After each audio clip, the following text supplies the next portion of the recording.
पिछले एपिसोड में हमने देखा था कि ये टियान टैन यू को मारने वाला था, लेकिन वहां सियाओ ने आकर टैन यू को बचा लिया था। अब ये टियान लिंग हू के पास आता है और बताता है कि मैं टैन यू को नहीं मार पाया। तब लिंग हू ये टियान से पूरी बात पूछता है। फिर ये टियान बताता है कि टैन यू का लेवल कम है, लेकिन उसकी पावर काफी तेजी से बढ़ रही है और उसने 9वें लेवल वाले मेरे सभी लोगों को भी मार दिया है। यह सुनकर लिंग हू हैरान हो जाता है। तब ये टियान उसे बता देता है कि सियाओ ने टैन यू को बचा लिया था। इसके अलावा ये टियान टैन यू और सियाओ के फ्रेंडशिप के बारे में भी बता देता है। इसे सुनकर लिंग हू काफी गुस्सा हो जाता है और ये टियान से टैन यू को किसी भी तरीके से मार देने के लिए कहता है।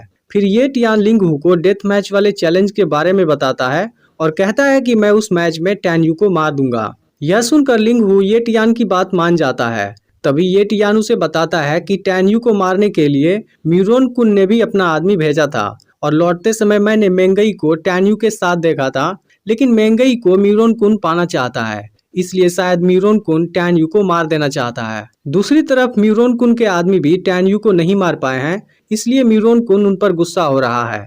फिर हान पॉइजन से अपनी जान बचाने के लिए म्यूरोन कुन से हेल्प मांगता है, लेकिन म्यूरोन कुन उसकी कोई हेल्प नहीं करता।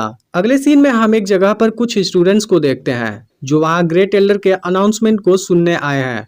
कुछ ही देर में वहां टैन यू और मेंगई भी आ जाते हैं, जहां मेंगई टैन यू को लियू रुलोंग को दिखाती है। उसी समय ग्रेट एल्डर भी वहां आ जाते हैं। फिर वह अनाउंस करते हैं कि 1 महीने बाद मेटियोराइट वैली में क्वालिफाइंग मैच शुरू हो जाएगा, इसलिए जो स्टूडेंट अभी भी ड्रैगन लिस्ट में नहीं है उन्हें किसी ओपोनेंट को चैलेंज करना होगा, जिसमें जीतने पर उनको ओपोनेंट वाली रैंक मिल जाएगी। और फिर 2 महीने बाद मेटियोराइट वैली में ट्रायल्स ओपन हो जाएगा, जहां पार्टिसिपेंट्स को ट्रेजर के साथ में सेक्ट की तरफ से एक गिफ्ट भी मिलेगा। इसके बाद ग्रेट एल्डर 1 महीने बाद बैटल फील्ड में मिलने के लिए कहते हैं और वहां से चले जाते हैं। फिर टैन यू अपना प्रैक्टिस करने के लिए तुरंत यहाँ से जाने वाला होता है, लेकिन टैन यू थोड़ा सा जख्मी था, इसलिए मेंगई ट्रीटमेंट के लिए उसे अपने साथ चलने के लिए कहती है।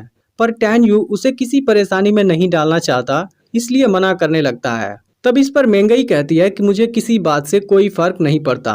तभी म्यूरोन कुन वहां आ जाता है। वह टैन यू को मेंगई के साथ जाने से मना करता है और उसे मारने की धमकी भी देता है। इस पर मेंगई म्यूरोन कुन से कहती है कि मैं तुम्हें देखना नहीं चाहती। इसके बाद म्यूरोन कुन टैन यू पर अटैक करने जाता है। तब मेंगई उसके सामने आ जाती है और वह उसे वहीं पीटने की धमकी देती है, जिस पर म्यूरोन कुन कहता है कि एक दिन मैं तुम्हें अपना बना कर रहूंगा। तभी टैन यू मेंगई से कहता है कि तुमने काफी समय से मेरे हाथों का खाना नहीं खाया, चलो आज फिर तुम्हें कुछ खिलाता हूँ। फिर मेंगई खुश होकर टैन यू के साथ में चली जाती है और यह देख म्यूरोन कुन काफी गुस्सा हो जाता है। उसी समय लिंग हू भी वहां आ जाता है। तब म्यूरोन कुन उससे कहता है कि मुझे पता है सियाओ ने टैन यू को ये टियान से बचाया है, इसलिए पहले तुम अपने लव अफेयर की चिंता करो। तब लिंग हू उससे कहता है कि चलो एक बेट लगाते हैं। यह सुनकर म्यूरोन कुन उसके पास जाता है। फिर लिंग हू उसके साथ 30 मिलियन लो ग्रेड वाली स्पिरिट स्टोन की बेट लगाने के लिए कहता है। वह आगे कहता है कि हम दोनों में से जो भी 1 महीने के अंदर टैन यू को मार देगा वही विनर होगा।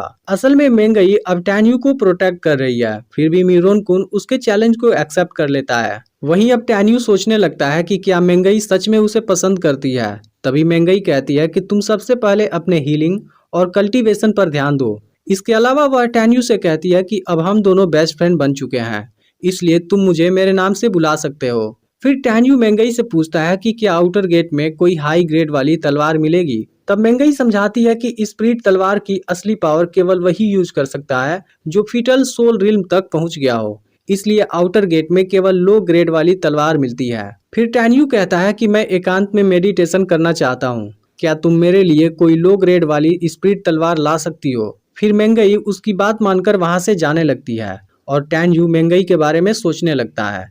फिर वह कहता है कि मैं कभी भी तुम्हें दुखी नहीं करूंगा। इसके बाद टैन यू मेडिटेशन करने लगता है, जहां कुछ समय बाद मेंगई भी कुछ लेकर आती है, लेकिन वह टैन यू को डिस्टर्ब नहीं करना चाहती, इसलिए तुरंत ही वहां से जाने लगती है। तब टैन यू खुद मेंगई को रोकता है और उसके लाए हुए पिल्स के बारे में पूछता है। फिर मेंगई बताती है कि वो हाई ग्रेड वाली फीटल पिल्स है जो तुम्हारी कल्टीवेशन स्पीड को 20% तक बढ़ा देगी। इस पर टैन यू कहता है कि मेरी कल्टीवेशन स्पीड एक आम इंसान से 10 गुना ज्यादा है, इसलिए तुम इसे खुद ले लेना। फिर मेंगई टैन यू से पूछती है कि क्या तुम मेटियोराइट वैली के बारे में जानना चाहते हो। तब टैन यू उसे हाँ कर देता है। फिर मेंगई उसे बताने लगती है कि हमारे टियानफा कॉन्टिनेंट में अब तक 3 बार गॉड के बीच फाइट हुआ है। सबसे पहले एक इविल गॉड ने यहाँ राज करने का कोशिश किया था, जिसे गॉड ऑफ जस्टिस ने हराया था, और यह बैटल पूर्वी इलाके में हुई थी। लेकिन वह बैटलफील्ड का एरिया रिस्ट्रिक्टेड है, जहां जाने के लिए सबसे पहले फेरी पैलेस से परमिशन लेना पड़ता है। उस बैटल के बाद इविल गॉड यहाँ फिर एक बार आया और गॉड ऑफ जस्टिस ने उसके साथ फिर से फाइट किया, लेकिन इस बार दोनों ने एक दूसरे को मार दिया। और यह बैटलफील्ड दक्षिणी इलाके में है, जहां पर टियानफा कॉन्टिनेंट का इमोर्टल गॉड सेक्टर है। अब टैन्यू समझ जाता है कि गॉड का तीसरा बैटलफील्ड मेटियोराइट वैली में है, जो हुआंगफू सेक्ट के अंडर में है। लेकिन अब इन दोनों के मन में सवाल होता है कि इविल गॉड आखिर टियानफा कॉन्टिनेंट को डिस्ट्रॉय क्यों करना चाहता था। फिर टैन्यू को लगता है कि यह बात जरूर उसके पुनर्जन्म से जुड़ी हुई है। फिर वह मेंगई से पूछता है कि क्या कोई उन गॉड को जानता है जिन्होंने इविल गॉड से फाइट किया था। तब मेंगई कहती है कि वह सुप्रीम गॉड थे, लेकिन अब शायद कोई जिंदा नहीं है जिन्होंने सुप्रीम गॉड्स को देखा था। फिर मेंगई आगे बताती है कि लास्ट बैटल के बाद अंडरवर्ल्ड के तीसरे गॉड ने फिर से यहाँ अटैक किया था, जिसके बाद आसमान से कुछ पावरफुल लोग नीचे आए थे और उन्होंने लोगों को बचाने के लिए खुद को सेक्रीफाइस कर दिया था। तब इस पर टैन्यू मेंगई से पूछता है कि वह लोग कौन थे। फिर मेंगई बताती है कि उन्होंने गोल्डन और ब्लैक आर्मर पहना था, जिनको लोग ड्रैगन गॉड और ड्रैगन डीमन कहते थे। यह सुनते ही टैन्यू काफी परेशान हो जाता है, क्योंकि असल में वह लोग होंगमेंग के सबसे लॉयल आदमी थे और टैन्यू को यकीन नहीं होता कि वह लोग मर चुके हैं। इसलिए वह तीनों रिस्ट्रिक्टेड एरिया में जाकर सच्चाई जानने का डिसाइड करता है। वहीं दूसरी तरफ सियाओ अपने भाई लियू रुलोंग को बताती है कि टैन्यू ने उसकी जान बचाई है, इसलिए उसे टैन्यू को थैंक यू बोलना चाहिए। तभी वहां पर लियू रुलोंग का कोई आदमी आता है और उसे बताता है कि गेट पर उसकी आंटी उससे मिलने आई हैं। यह न्यूज सुनते ही लियू रुलोंग काफी खुश हो जाता है, क्योंकि आज कई सालों बाद वह अपने किसी फैमिली मेंबर से मिलने वाला है। फिर लियू रुलोंग जैसे ही यहाँ से चला जाता है, लिंगहू यहाँ आ जाता है, लेकिन सियाओ उससे बात नहीं करना चाहती और उसे यहाँ से जाने के लिए कहती है। तब लिंगहू कहता है कि टैन्यू ने मेरे लोगों को मारा है और मैं इसी बारे में डिस्कस करने आया था, लेकिन अब लगता है कि टैन्यू के साथ ही कुछ करना पड़ेगा। यह सुनते ही सियाओ तुरंत उसके पास आती है और वह कहती है कि टैन्यू मेरा फ्रेंड है, प्लीज उसे कुछ मत करना। फिर लिंगहू उसकी बात मान जाता है और इसी बहाने से उसे टच भी कर लेता है। वहीं अब लियू रुलोंग अपनी आंटी से मिलता है और उनको दुखी देख पूछता है कि सब कुछ ठीक तो है ना। तब उसकी आंटी रोते हुए बताती हैं कि तुम्हारी पूरी फैमिली मर चुकी है। यह बात सुनते ही लियू रुलोंग बहुत दुखी हो जाता है, क्योंकि वह पिछले 10 सालों से अपनी फैमिली से नहीं मिला और आज उनके मरने के बारे में सुन रहा है। अब लियू रुलोंग अपने फैमिली मेंबर के मौत का बदला लेने का डिसाइड कर लेता है और अपनी आंटी से पूछता है कि किसने उनको मारा है। तब उसकी आंटी टैन्यू का नाम बता देती हैं। उसका नाम सुनते ही लियू रुलोंग सियाओ की बात याद करने लगता है, क्योंकि टैन्यू ने उसे मरने से बचाया था।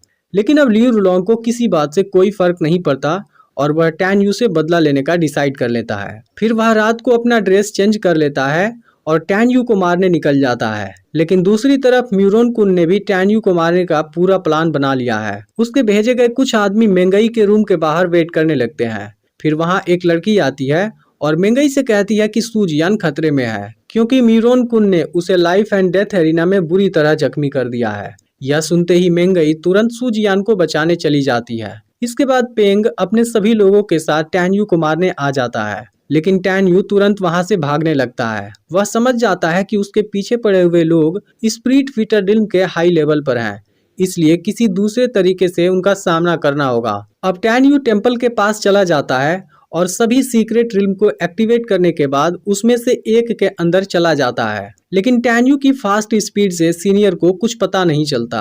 तभी पेंग भी अपने लोगों के साथ वहां आ जाता है। वह सीनियर को मारने की धमकी देता है और पूछता है कि टैन्यू किस सीक्रेट रिल्म के अंदर गया है। लेकिन सीनियर ने टैन्यू को नहीं देखा था, इसलिए वह खुद भी कंफ्यूज होता है। यह सुनकर पेंग सभी सीक्रेट रिल्म के अंदर अपने लोगों को भेजने का डिसाइड करता है। तभी सीनियर पेंग से बताता है कि टैन्यू स्नो वाइन वैली में जाता था, इसलिए वह जरूर वहीं गया होगा। यह सुनकर पेंग अपने लोगों के साथ तुरंत उसके अंदर चला जाता है। वहीं अब मेंगई डेथ एरिना में पहुंचती है, जहां सूजियान को भी धोखे से वहां भेजा गया था।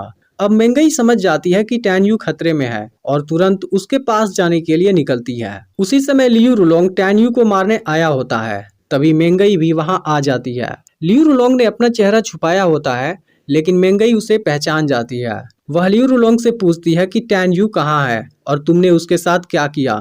तब लियू रुलोंग गुस्से में बोल देता है कि मैंने टैन यू को मार दिया है। उसकी यह बात सुनते ही मेंगई काफी गुस्सा हो जाती है और उसका demon fire out of control हो जाता है। अब इसका अगला पार्ट भी बहुत ही जल्द अपलोड होने वाला है, इसलिए चैनल को सब्सक्राइब करके नोटिफिकेशन को ऑल पर सेट कर देना। और अगर पिछला पार्ट मिस हो गया हो तो लेफ्ट वाली वीडियो देख लेना।